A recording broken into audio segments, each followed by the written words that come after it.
Going 99 yards after Florida State fumbling on the one with just, I mean, the game almost coming down to a 10-second runoff because he didn't get out of bounds, and they wouldn't have had to worry about that if Brian Kelly didn't inexplicably let 30 seconds run off the clock when he had 3 timeouts after that fumble and the first down play. Like, there are all kinds of different things to pull from this one, but for you, instant reaction coming out of Florida State's victory to put them at 2-0 for the season, and Brian Kelly and the LSU Tigers moving to 0-1. Well, there's so much to unpack from everything you said, but the first thing I want to say is the Buzz Killington crowd out there is going to tell you, oh, what a sloppy game we had. Neither team wanted to win. This was just terrible quality of football in this game. But the college football purist like I am, this is why we watch college football. Like, this game was incredible. It's like, this is why college football is superior to the NFL, because it's like we get NFL level athletes almost, but there's still some of that high school element that, like, the crazy things happen because these aren't professionals. And the fumble at the end, like, you didn't even need to really run a play, and they're tossing it on the goal line. Like, that's just craziness. Like, that doesn't happen in the NFL, like plays like that.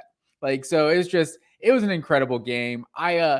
You said the clock management right there on defense there at the end was bad. I thought the clock management that was the worst was after they got like the second first down on that last drive, because they got a first down and then they're using their second to last timeout. Like, you have to save those for the bad plays. And like it could have cost them, because in the end, if things played out the way they should have, Florida State should win the game, right? He did Taylor, the freshman tight end at the end. He did go out of or he did come down inbounds, and they're not going to be able to get another playoff in 1 second. So, like, poetic justice wise, Florida State should have come out and should have won the game right then and there. So, but then I feel like for the fan, and once everything stopped and they were talking about what they're going to rule, it's like, just from a fan perspective, like, we got to decide this. Like, we can't just run the clock off and just be like, oh, they wouldn't have gotten that last playoff, so it's game over. It's like, no, we've stopped it now. We're running one more play. This is for the game. Like, I thought it was incredible drama, man. 99 yards on the last drive. I mean, that was preposterous. You mentioned a couple things there too. The Mike Norvell also calling the timeout to review whether or not he was in bounds was insanity, because blowing the timeout there by calling the timeout to challenge whether or not he was in bounds or out of bounds, that guaranteed an LSU play there. So if you don't call a timeout, it's like, hey, they're going to review it either way. The booth's going to look at that. Don't call the timeout, because if you don't call the timeout and they look, it's just right then and there. If LSU's not set, I think Richard Johnson of Sports Illustrated had this tweet where he's like, if I'm LSU, I'm in stance no matter what this review does, because like, I don't know which way this is going. Like, we're ready in our offensive set immediately, because if it goes the wrong way, like, the clock's just going to start immediately. Like, I don't think you can get the playoff with a second. See, but I don't think Norvell does anything wrong in that situation, because on the field, the ruling is that he's out of bounds. So the clock is stopped and LSU is going to get that playoff in 1 second. But he challenged it. I feel like there is a chance. And like the referee commentator was saying on the broadcast, like, there was discussion of like maybe the 10-second runoff or whatever, or because if you at least look at it, like, there's a chance the refs might rule what we're saying is, like, honestly, what the most just outcome would have been, yeah, LSU came down in bounds. They're not going to get another playoff. It's game over. That really would have been the most fair thing. We would have felt robbed as an audience if they left it that way. So, like, it almost feels like the ball doesn't lie, right? Like, that FSU was able to block the field goal, the extra point after all of that. Like, just insanity.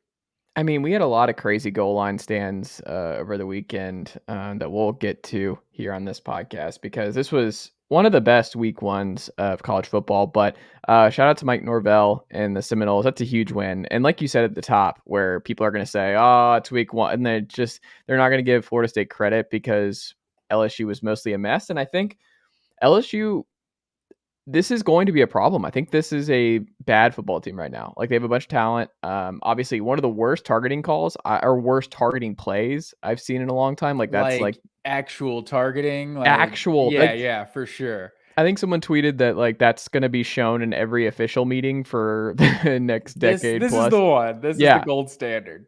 And it was nuts. But I mean, you look at that, it looks like Mason is out for probably a long time. It looked like that was a bad non-contact knee injury he suffered early in that one. Celebrating on that tackle. Yeah, that was unfortunate. Yeah, and you look at Noah Kane wasn't really a factor in this one. You look at Butte, who was not a factor for the majority of this game. And no, that was the strangest thing to me, how he really did nothing in this game. Well, you can't. Jane Daniels was bad. Like, there were a lot of folks talking about it too that I thought was fascinating. A lot of ex quarterbacks talking about the plays that LSU was running was just scramble, where he just does not stay in the pocket.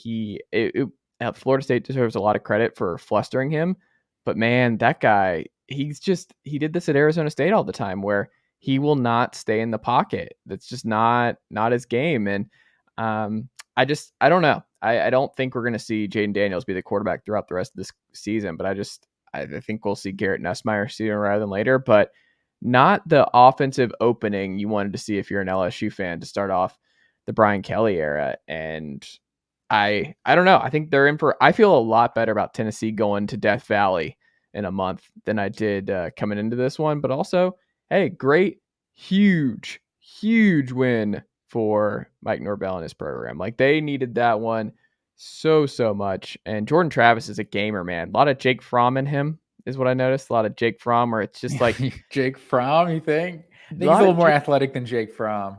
I'm talking more of like the likability. No one actually wants him to be the quarterback because you're always trying to replace him. He's a 3-star kid from the state of Florida. Jake Fromm was like a borderline 5-star. He was a 4-star. Jake Fromm was like the 30th ranked player in the country coming out of high school. I think Rivals or someone did have him as a 5-star. Like, Jake Fromm was super big time. And he was committed to Alabama before he was committed to Georgia. Like, Jake Fromm was, obviously people wanted Justin Fields. That was the whole thing. But I feel like Jake Fromm was a pretty highly touted guy in his own right. Well, he just had Jordan Travis, the 25th best dual threat quarterback in his class back in the day from Florida. North Palm Beach, the Benjamin School. I think his brother's an MLB player. But either way, my broader point was not to get into the nitty gritty on the Jake Fromm comparison. It's just more of like, he's fine. Like, he was just somebody that you take for granted if you're a Seminole fan, where it's like, he's competent and he's a gamer. He's someone that you want to go to war with. And we'll see what happens. And Jordan Travis had a fantastic game. He had the Tim Tebow throw at one point, took a beating, took a lot of shots in this one, had a lot of great balls. He had a couple of touchdowns dropped that were just fantastic passes. Mookie was great in this one. They ran the ball really well. I was just impressed as a whole what the Noles looked like. And I think there's reason for optimism that maybe this was a turning point for Florida State based on what we saw from the rest of the ACC this weekend, Matt Green. If you're looking around, suddenly if you're Florida State, you're like, the ACC might be wide open this year. Like, maybe we need to recalibrate what we think of Florida State, because the ACC, we'll get into it, not the best week for that conference as a whole.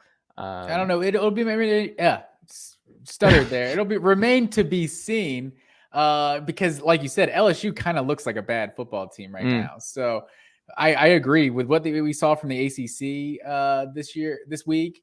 I think Florida State, they're not, they don't have zero chance to win the conference, but I'd pump the brakes a little bit because we don't know how good this LSU team is. I had the same thought you mentioned, like Tennessee going into Baton Rouge in a few weeks doesn't seem quite as daunting after seeing this performance. Well, a few housekeeping notes before we move on into our recap show. Matt Green here on the Full Ride on the Chase Thomas podcast.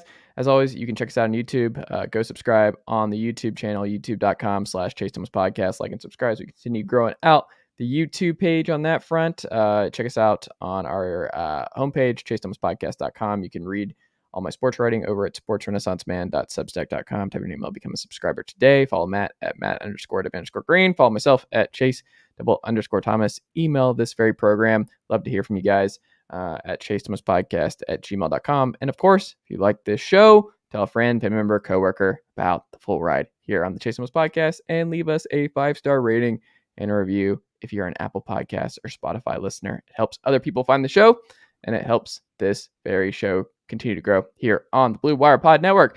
Matt Green, it's time for your Green Line. It's back because college football is back. So I'm excited. The Green Line, stat of the weekend. What do you got, man? Green Line stat of the week. There's probably a lot of stats you could have chosen for the Georgia Bulldogs this weekend after absolutely pummeling the Oregon Ducks. But we're going to go with Georgia being the first team since Ohio State in 2020 versus Power 5 competition to score 7 touchdowns on their first 7 drives of the game. This offense was just absolutely dialed in. I want to say the 7th drive, they put them up, 49-3. That was like to start the 4th quarter or so. Like just absolute domination and from this Georgia offense this weekend. We'll get into Georgia in a second, but my